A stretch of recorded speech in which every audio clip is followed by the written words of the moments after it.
next panel is the future of the DeFi economy, an outlook on how DeFi can become mainstream. Please, that would be good. If you could arrange that, we'd be delighted.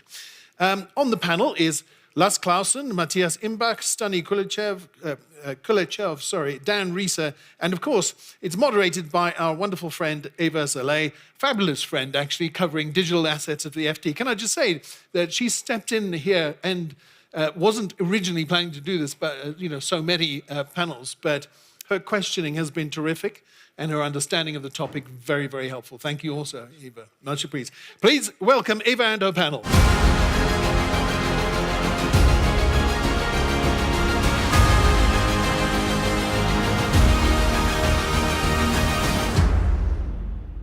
So let's get cracking. We have half an hour. Time starts now.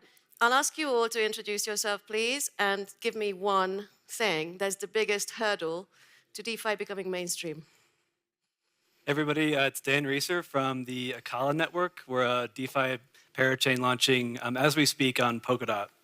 I guess my one hurdle to adoption would be user experience and the fact that the mainstream I don't think can use public and private keys and MetaMask and things like this as it stands today. So that would be my one hurdle. My name is Stani Kulechov. I'm the founder and CEO of Aave. So Aave is the team that created the Aave protocol, which is now one of the biggest DeFi protocols out there, where you can supply your cryptographic assets into a smart contract and see these assets grow in yield.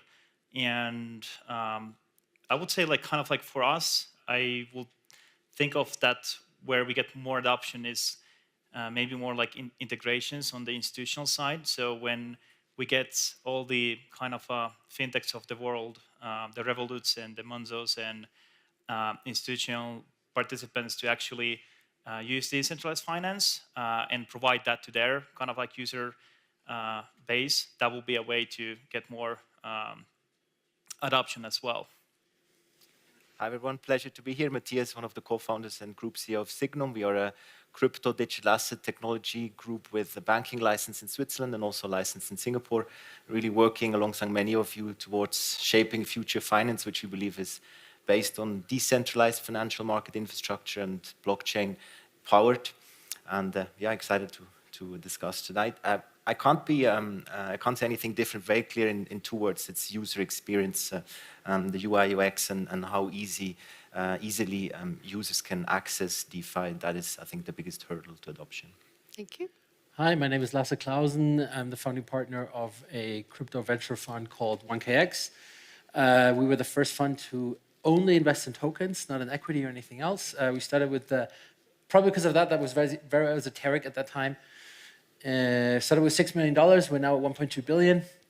And I would say the main hurdle for adoption is that the Revoluts and the N26 can integrate DeFi, but the problem is that the regulators are scaring the hell out of them. So I think it's there's so much risk now for anybody to be involved in money laundering or enable money laundering because the term is so broad and nobody really knows what it is. But I think that's the biggest risk, right? So because we need that user experience and the user base that these neobanks have, but they're obviously very, very scared to do something that could have been terrorist financing or something.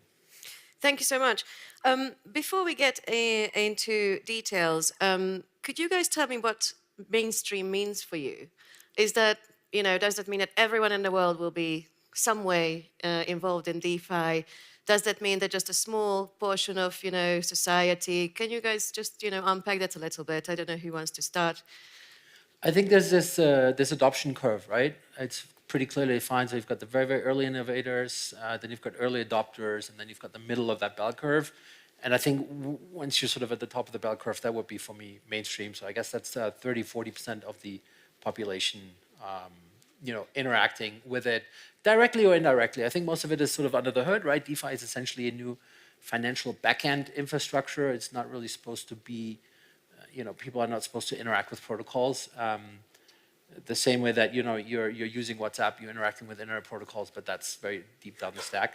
So I think when around maybe 30, 40% of the society indirectly use, DeFi in some form, then I think then it's really mainstream, I would say. So you Lasse, believe that DeFi could be as mainstream, for example, as the iPhone, or something that a lot of people have, but not everyone. Yeah, absolutely. Under the hood, for sure. Absolutely. It's kind of inevitable, to be honest. If you're a technologist, and you realize, like, right now money is offline. It's really, and we had this the first time as I was a software entrepreneur before. 2011, we implemented PayPal into a website, and it took 3 months. And technically, it's a really dirty hack. You're basically trying to hack money into the internet, because the internet was made just for, the protocols are just for information exchange, they're not for value exchange. And so it's extremely inefficient to sort of, to this day, you have friction when you pay something online, right? Every time there's payments.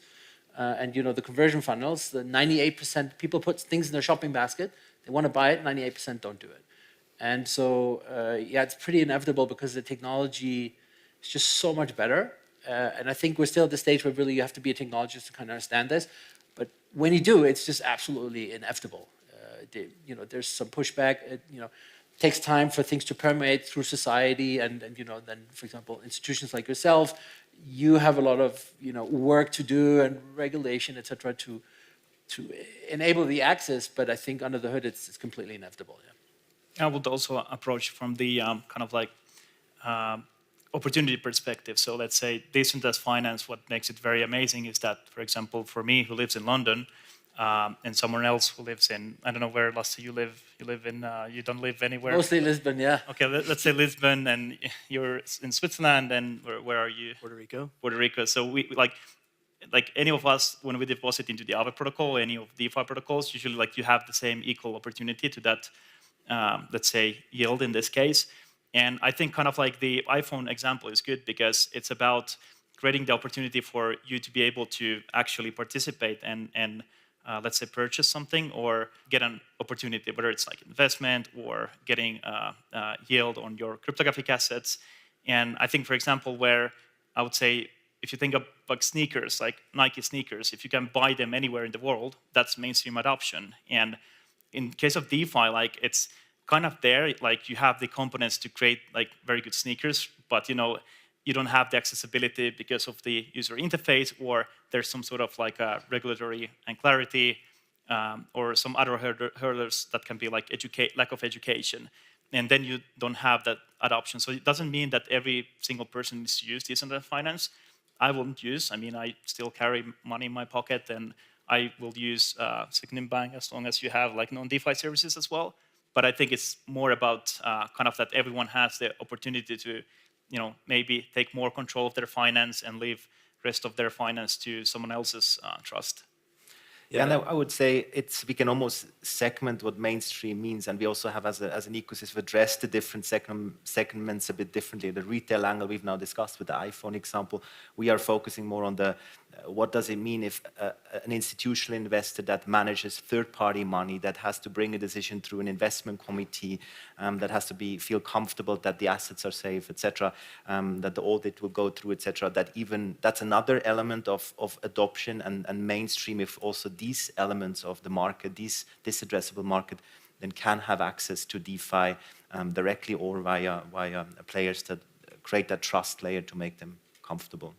Yeah, I'll just build on the concept of DeFi being a backend, and also this concept of the iPhone and what I mentioned earlier with UI and UX being probably one of the biggest challenges. Just a tangible example that I like to talk about, because for people who may not be as in the weeds on DeFi, this seems to make sense to people. So I'll try to keep it quick, but at Acala, we're building DeFi infrastructure. It's a blockchain. And what we're building with a US fintech company called Current, they have about 3 million customers who are using a savings account on their iPhone. So they've got what I would consider mass adoption in the US market, with young millennials who are using it for savings. What we're building with Current is a DeFi backend where the dollars from the Current customers' accounts will actually flow into crypto, into the Acala dollar stablecoin, and then into our blockchain. Things like money markets, our integration with Compound, other forms of yield will be kind of leveraged and then liquidated back into US dollars and distributed to customers' bank accounts at Current. So on their iPhone one day, they'll get some pop-up that might say, hey, would you like to sign up for this yield account or this DeFi account maybe? And customers will be able to opt in and get the benefits of DeFi without actually having to touch public and private keys, MetaMask, and what have you. So that to me is really exciting to see kind of this blend that we're calling hybrid finance, which is kind of banking and DeFi coming together to bring a better experience to users, but also get the benefit from the yields that we're seeing in this DeFi world. So a couple of you have brought up fintechs, your Revoluts and Monzos and those guys. Is it important that, in your view, that they come on board or that they sort of join the party, if you like, because of the distribution element or because of the complaints department element or some other reasons? I think it would just be cool if they integrated DeFi and it just gets more adoption. But I think definitely like the compliance is interesting thing because whenever there is a electronic money institution that has some sort of like a progress with crypto, whether it's DeFi or something else, or just offering, let's say, their users to hold Bitcoin or Ethereum or something else, it creates kind of like a bit of like a wave and confidence to crypto in general and whether it's, for example, DeFi. And that sparks this kind of like a butterfly effect where, other participants in the market will also want to kind of like a speed race into that competition and create that offering. So I think definitely like it takes a lot of courage, but also like, I would say like nerve as well from compliance perspective to do anything in this big institutions. But once there's something that is happening, it kind of like creates this amazing effect. Thank you. Lasse, you mentioned fintechs as well.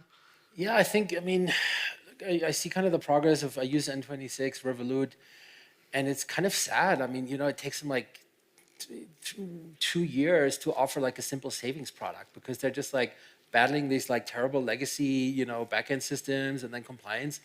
It's like, we saw this Mexican team, I think it was 2 developers. Within 4 months, they built an entire bank, like just an app, just a mobile wallet where you had savings, deposits, everything. They just plug. These are like financial primitives that you could just basically plug in, and it would be so much easier for them. So it's kind of, very surprising that they really haven't jumped on it. I know for N26, the CEO doesn't like crypto. That's it. That's why they're basically sleeping.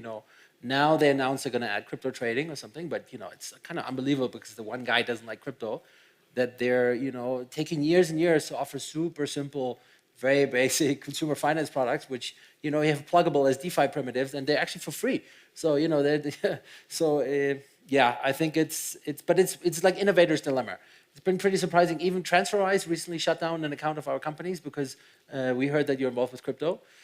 So even the innovators of like the TransferWise and the N26 are also really showing an example of like innovators' dilemma where they don't see the next wave coming, and so I think there's also a good chance that you just start the same way that it wasn't Deutsche Bank that innovated on the UI level, it was N26 and Revolut. I think very possibly you have new upstarts coming out of the blue and just offering something crypto native that's so much better.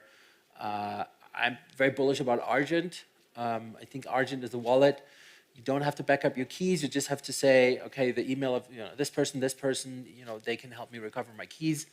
And it's also ready right away on layer 2, so the fees are very, very low, right? Because yes, if you get a normal person to deposit $1,000 and they want to put it into Aave, and they pay like $150 transaction fees on Ethereum, that's not very feasible. But Argent, basically, it's already right on an investment of ours called ZK Sync. It's layer 2. The fees are, maybe $1 or something to deposit, and that's it. And so I think that is coming, and also Argent are, they're newcomers. Can I maybe react and maybe shed light why it's not so easy as also regulated institutions to just switch it on? I think it's actually not the technology stack, because you're right, it's very easy to plug into it, but it's about, say, 80 to 90% of things like. And maybe up front, I must say, Stani, you rightly said, whenever then, let's say, a trusted, already established player switches it on, it has this butterfly effect, right, and adoption. So there seems to be a good thing that such players are there, and there seems to be trust associated with it. Now, and we are in that process right now of as a bank wanting to obviously also access liquidity pools fully permissionless, such as Aave. It's not the technology or the creating a user experience that works, which is the challenge. It's things like you need to take the regulator on board. To give you a few topics. If you do that as a bank, there would be one question. Okay, now tell us who is the counterparty if you interact with the liquidity pool, and how will you manage it as per today's regulatory framework? Will you treat the liquidity pool as via this outsourcing circular, where you then need to have annual audited financials of that outsourcing partner, things like that. How do you treat it accounting wise? If you, as a bank with your own money as a treasury, you invest and get yield from a liquidity pool. What is that accounting wise? What you put into your P&L in your balance sheet? These are the questions which right now have been. And I think this is actually why I think newcomers will do this, because they don't have anything to lose. You have a lot to lose, and you need to take this route. And every major innovation like Airbnb, etc., Uber, they pushed into a gray zone, right? But they open new markets, and the US is very good at this. That they're comfortable with a certain amount of gray zone if it's real innovation and it actually opens new markets. And I can totally relate that, yes, if I'm N26, I'm already big, I'm going on this normal fintech route. Incredible risk, right? That I've, added Aave, and then there was someone from North Korea that put money into Aave, and, now everybody, evaded sanctions. That's a massive risk, obviously, that you have when you're big. But you've seen this over and over again, that you have smaller startups, they're willing to take that risk. And then, especially in the US, if overall this seems to be a positive development, this is real innovation, it kind of, they seem to get along with it and push everything forward. And Uber, Airbnb are really, really good examples of that, where, they pushed into sort of a regulatory gray zone, but they created huge new markets, very, very tangible, huge consumer benefits, right? Everybody loved Uber. And they were able to mobilize their user base and say, like, okay, maybe they don't have a taxi license, but I want this, I want to use this. And they got, 50,000 people in every city to say that. So I think that's, could be an argument why, you have something like an Argent that's just a startup actually saying, yeah, I don't, it's not a problem for us. We're not a big legacy institution that has a lot to lose in case, the deposit into Aave was, the regulator didn't like it. So do you guys think that there is a bit of responsibility on you and on the industry itself to sort of push into that gray zone and establish a framework that eventually maybe regulators will be comfortable with? And is that happening? What are you guys doing about this? I think it's happening, right? You see that DeFi is definitely pushing into, if you want to have an attorney who says, I want to reduce this to zero risk, you wouldn't do DeFi, right? Nothing, you couldn't touch it. There is definitely risk involved, but I think this, again, every major innovation was something that was a bit fringe, that pushed the boundaries forward, thank God. I think we have some regulators, some political systems that are kind of more comfortable with this. Europe, Switzerland, Germany. I'm originally from Germany. It's impossible. Like, gray cannot exist. Everything needs to fit in a box, black and white.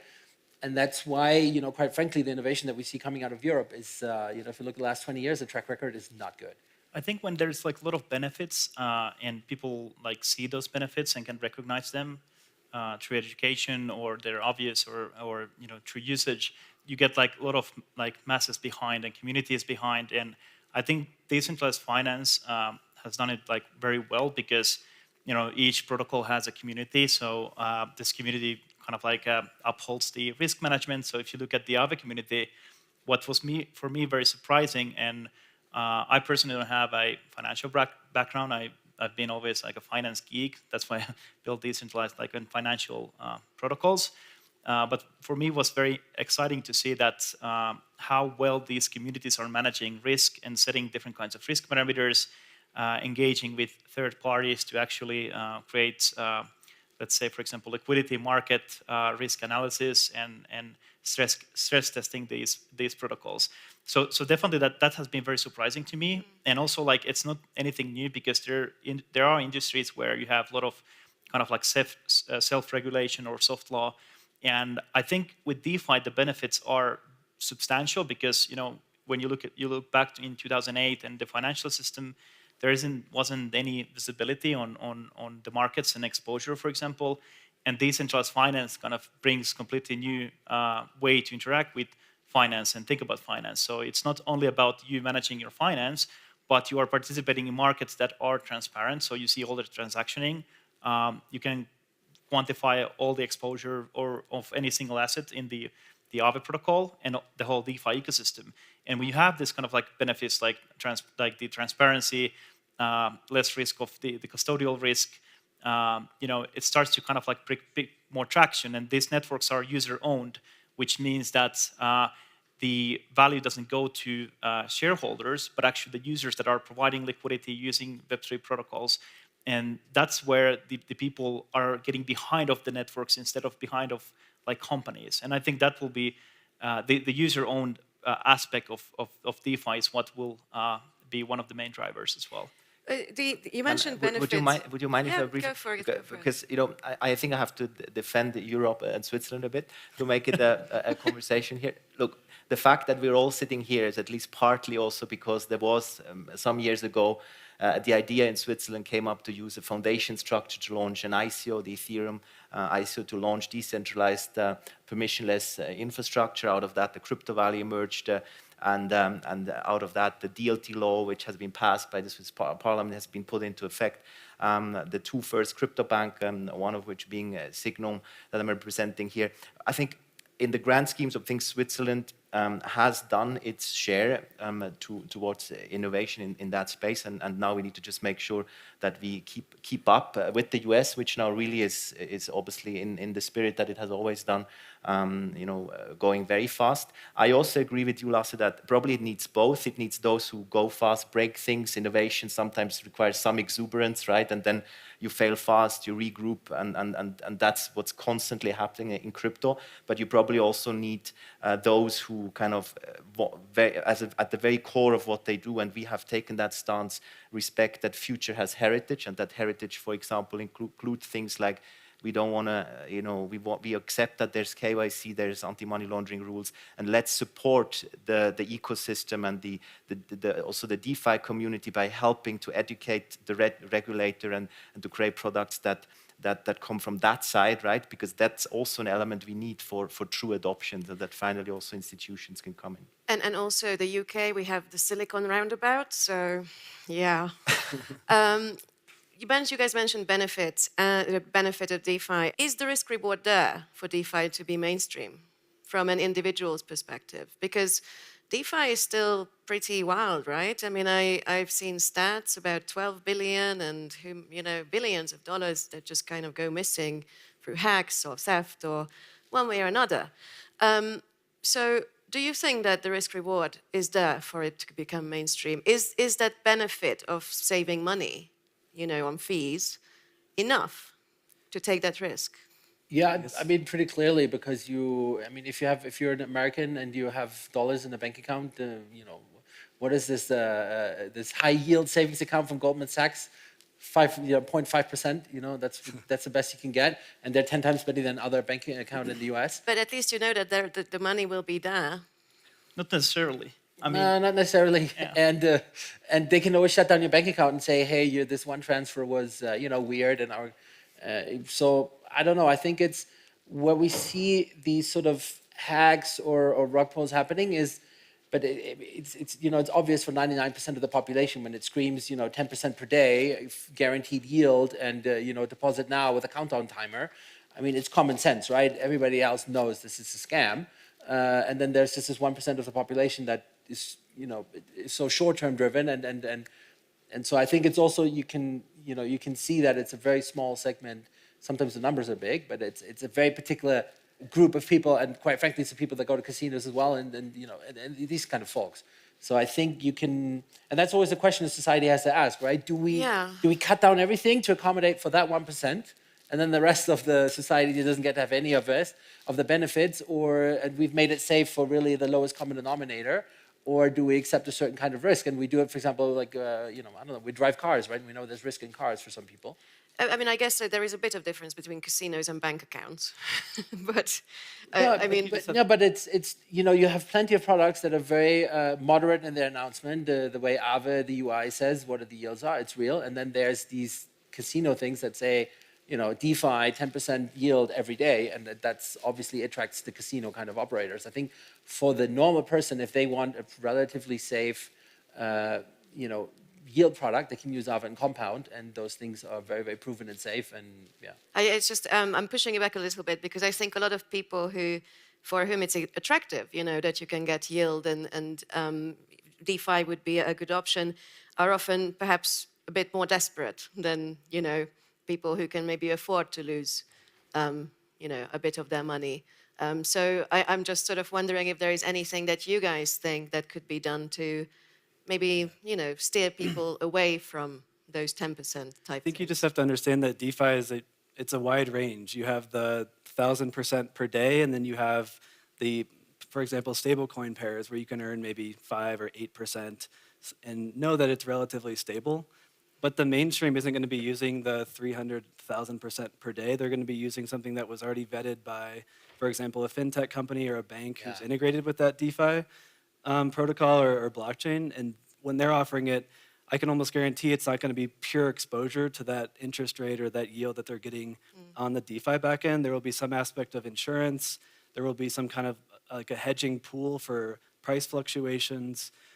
So I think that's where, like the mainstream you're talking about, there will be a lot of kind of safety measures to hedge against potential fluctuations in yield. I want to just say that kind of like I very much agree with this because like what makes decentralized finance and all this like Web3 technologies interesting is that anyone, any part of the world can actually build, it can be like financial protocol or non-financial, and you don't need to have like a big infrastructure to actually do that.